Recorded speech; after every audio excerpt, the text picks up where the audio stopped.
So today we're going to be talking about 3 things that I personally have done / currently do to move away from a broke mindset and more into a abundance mindset. These things have really helped me and have changed the way that I think about and act around money, and so hopefully they help you too. Tip number 1 is fairly basic, and I feel like you've probably heard it a lot, but it's so important, and that is to have a clear vision of what you want and who you want to be. I think of this as like a GPS. So if you get in your car and turn on your GPS and start driving down the road, but haven't put an address into that fancy GPS, regardless of how many satellites or how good the technology is, it's not going to know where to take you or how to get you there. It's the same with the universe and for using law of attraction to attract what you want. If you don't know what you want, the universe doesn't know either, and it can't bring you the things that it doesn't know that you want. And I like to think of this future version of myself as like a 2.0 version of me. So I'll say like Zoe 2.0 does this, this, and this, or Zoe 2.0 has this and this. It's me. This future version of myself is just a better, more improved version. So how do you actually create that vision? What are some ideas on how to get you started? First one is something I use probably on a quarterly basis, and that's vision boarding. I really love creating vision boards. I'm a visual person, so going on Pinterest and finding photos of things that I want or things that represent what I want is really fun thing for me to do. And I get a lot of inspiration, and it really gets me in that like productive, good vibe, high vibe mood about my goals. So if you've never created a vision board yourself, there's plenty of ways to do it. Personally, I will find photos on Instagram, or if I know there's something very specific that I want, I'll Google image search those things. I'll take those photos, put them onto a Word document, and then print out the Word document and post them to a corkboard. I'm old school like that. I like to physically touch the things that I'm trying to manifest, and this is a good way of me being able to physically handle the thing before I actually have it. I also use Canva to create vision boards for my phone backgrounds so that I always have some type of vision board on me at all times. So this is fairly similar. You get photos off of Google Images or Pinterest, save them into your Canva profile, and then you can actually Google what size your phone screen is, and Canva has templates that'll match that exact size. So pick the size on Canva, throw all your photos in there, or rearrange them to make it look pretty, and then save it to your photos and set it as your phone background. Now, one mini or sub tip that I have for you on vision boards, everybody has different needs in terms of how specific their goals or their photos of their goals need to be. So for me, I really like specificity in my photos for my goals. So if I'm, for example, manifesting a vacation home, I will go onto realtor.com or Zillow and actually find my dream vacation home.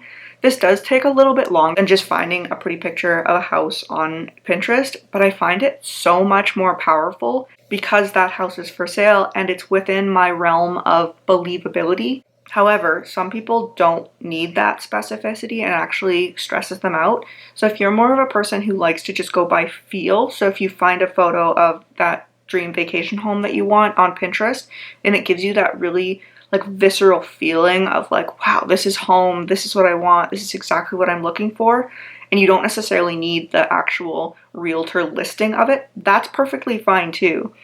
There's 2 types of manifestors out there. There's specific and non-specific. If you're interested in learning more about that, I highly suggest going on and finding a free human design quiz and filling it out. That'll tell you if you're specific or non-specific. But regardless of what a quiz tells you, you know you better than anybody else, so go with what feels good for you. I do love vision boarding because scrolling through Pinterest I find really inspirational, and it helps me get ideas of what I possibly could want my life to look like. I find that sometimes we don't even know what's out there. We can't even see past what we know in our current reality. So looking on Pinterest or even Instagram gives us an idea of what other people are living and how other people are living their lives. And then we can flip through a catalog basically and pick out yeah, that sounds good to me, I want that too. Or on the other hand, if you know exactly what you want, it's really easy to find specific photos of the thing that you're looking for. Idea number 2, so I guess this is category 1 or tip number 1, subcategory 2, is using a wheel of life kind of chart. So I have a photo of it in my journal that I'll show you. This is mine. So you can see all the different categories that I have here. So we have money and finance, relationships and love, career, self-development, health and fitness, environment/home, fun/travel, and family and friends. So those are my categories that I use, and I will go through just like I showed you, and I will fill in that chart based on how happy I am with that category at this current point in time in my life. So I don't know if you saw it, but I did actually label all the different categories as well, and then I'll assign a value to it. So in this one, for example, I've assigned money and wealth as a 7. And ideally, of course, you want all of your categories to be 10. But that, as we know, is probably not where we're at. Otherwise, you wouldn't be watching this video. So go ahead, draw that out, score your different categories, and then pick the top 3 or the lowest 3. For example, my categories in the one that I just showed you, my lowest 3 are money and wealth, fun and travel, and health and fitness. So those are the 3 areas that I really want to start focusing on. Those are my first areas of priority when I'm thinking about things that I want to manifest. This is why so many New Year's resolutions fail, and so many people say that setting goals and working towards their goals doesn't work, because people try and change their entire life all at once. They'll try and start a side hustle, they'll start going to the gym, they'll sign up for 4 different self-development courses, they'll say that they're going to get a raise, so they'll start working really hard at work, etc. And changing all of these things all at once is just not sustainable. It's really hard for us to focus on all of the areas of our lives. We just spread ourselves too thin if we do that. So by focusing on 3, it really gives you a starting place to start improving your life without overwhelming you and saying that your entire life sucks and you have to change everything all at once. So within your 3 lowest categories, then I would just brainstorm a bunch of ideas on how to improve it, or brainstorm a bunch of things that if you had them or achieved them would make that category a 10. So when you've determined that money and wealth is one of your 3 lowest categories, you're going to take that category and you're going to list out all of your financial goals that would take that category from a 7 to a 10. So for example, it might be you want to make a certain amount of money that year, you want to save X amount of dollars in an emergency fund, you want to have X amount of dollars for a down payment on a house, you want to be investing X amount of dollars per month, you want to be able to afford taking your family on a big vacation, whatever it is. Write down all of those goals that if you accomplished every single one of them would take that category from a 7 to a 10. And then do that for all 3 of your lowest categories. Imagine if you could move 3 of those categories from, say, being 4s all the way to being 7s. You may not be at a 10, but imagine how amazing your life would look like from going from a 4 to a 7. That's a huge jump. And so that's why I like focusing on 3, especially if you find setting goals overwhelming. And then tip number 1, subcategory 3, number 3, one more idea on how to help you set that greater vision for yourself, or your 2.0 version for yourself, is just writing out your goals. I use this method for shorter term goals, and I do it very often, like 3 or 4 times a week. And it's exactly as it sounds. It's just brain dumping your goals on a piece of paper. So I'll open my journal up to a blank page, or I'll just grab a blank piece of paper, write goals at the top along with the date, and then I'll just start writing out what I want. So number 1, I want this bag. Number 2, I want this type of house. Number 3, I want this amount of money. Number 4, I really want these headphones. Number 5, etc., etc. I'll actually do this as part of my daily journaling practice.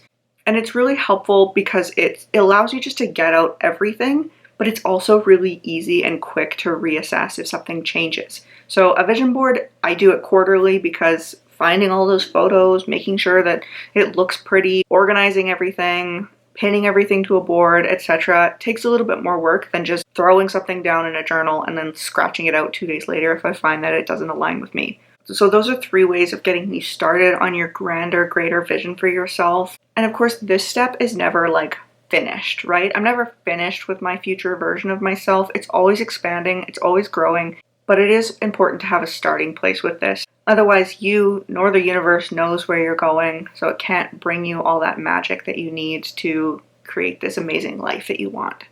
Okay, tip number 2 is to act as if. And this is one of those tips that I feel like I learned really early on in my manifestation, learning journey, but it took me so long to actually figure out what it means or how to implement it in my life. So hopefully this is helpful if you're in that kind of boat as well. I used to hear this tip and think, okay, well, I really want a Prada bag or a Gucci bag or something along those lines. And the future version of me, the 2.0 version of myself, already has that bag.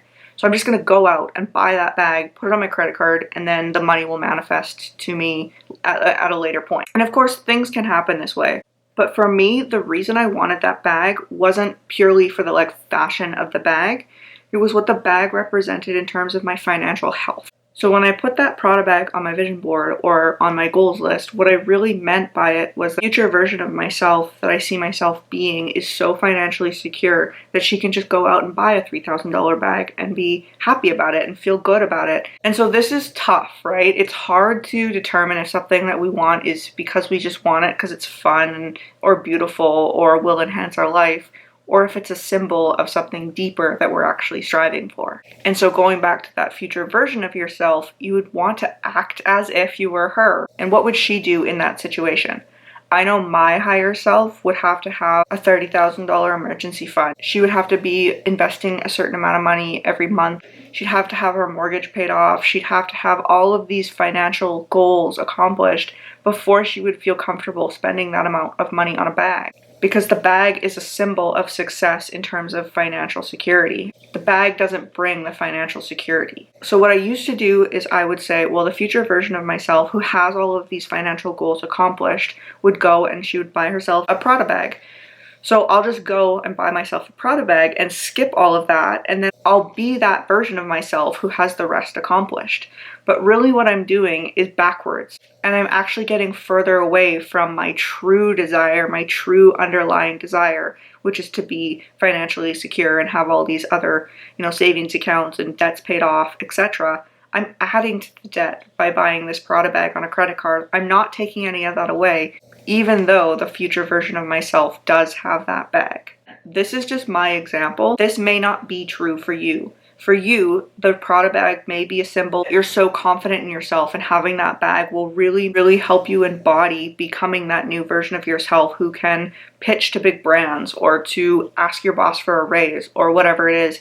And having that Prada bag will actually get you there, will actually help you quantum leap into that person, to that 2.0 version of yourself that you want to be. So I'm not saying don't buy the bag. I'm just saying make sure you think about it and that you really are in tune with your future 2.0 version of yourself so that you can decide what she would do in the moment and act as her. And then while you're in that state of mind of being your future self, what would be the actual action that would make you feel like you're closer to her? So for me, if I had taken that $3,000 and paid down my mortgage or put it in an investment account, maybe that's actually what's getting me closer to the 2.0 version of myself. But I can't tell you what that is for you. That's something you have to figure out yourself. So tip number 3 is one of my absolute favorite techniques that I've ever learned in my manifestation, learnings and journey. And that's the tip of incremental upgrades. So an incremental upgrade is taking something that you want and improving it just slightly, just 1% better or incrementally better. So for example, say you want that Prada bag that we were talking about in the last step, but right now your budget only allows you to afford a $50 bag. Instead of going and saying, okay, well, I really want the Prada bag, so I'm just gonna throw it on my credit card and we'll see what happens. If that feels like too scary and actually makes you feel worse about buying a bag, it's a good sign that you're probably not in alignment with that choice. So instead of just saying well, whatever, I guess I'm just stuck with this $50 bag, take an incremental upgrade and buy a bag that's $100 or $200, whatever feels achievable, realistic, maybe a little bit scary, but mostly exciting. So maybe you've been buying your bags from Winners or something, and a really nice upgrade for you, which would make you feel like $1 million and would energetically push you up into a higher level of being, would be like a Coach bag or something. So you go to the Coach store and you spend a little bit more than you necessarily would have in the past, but it really helps you embody that new 2.0 version of yourself, and it really helps you step into that person that you want to be. Now, small caveat here that it's not actually about the dollar value. You don't have to actually spend any more money on something to get the benefits of this. Really what we're trying to get at here is embodying the future version of yourself. What would she do? How would she spend her money? What kind of clothes would she wear? What kind of habits does she have? And how can we get 1% closer to that on an energetic level? How can you feel 1% closer to that version of yourself?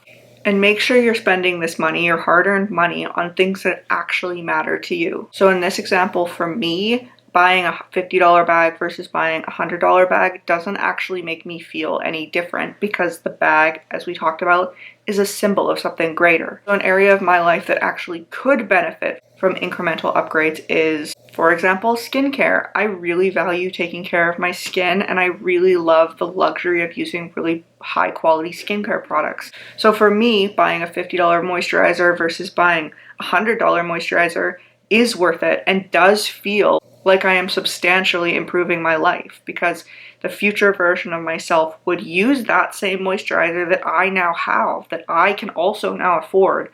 So my morning routine is the exact same as my 2.0 version of myself.